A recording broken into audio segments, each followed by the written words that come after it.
studio ci ha raggiunto la nostra ospite di stasera, Francesca Zottis, segretaria del Partito Democratico per il San Donatese, e con lei proseguiamo il nostro percorso di avvicinamento verso le amministrative di maggio, concentrandosi appunto sul mandamento di sua competenza. Qui in ballo ci sono i municipi di Jesolo, Musile e Noventa. Ebbene, proprio a Jesolo ci sarà un'alleanza molto particolare, il PD che va con il PDL in perfetto stile Monti.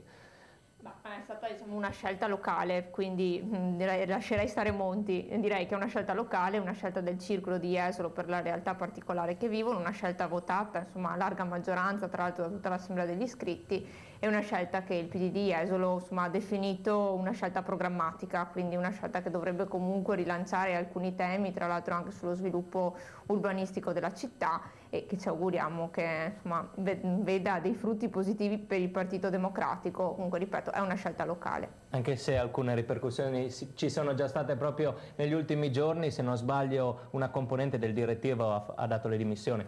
Sì, credo che il Partito Democratico debba fare uno sforzo in più, che è quello di chiarire qual è la propria linea politica, che è quello di ribadire quali sono i suoi valori, che è quello di rimettersi un po' al centro anche della conduzione delle alleanze, per fare in modo che certi esperimenti rimangano esperimenti comunque locali e che si ritorni invece alla centralità del PD anche in territori difficili come quello comunque del San Donatese, dove è chiaro che per molti anni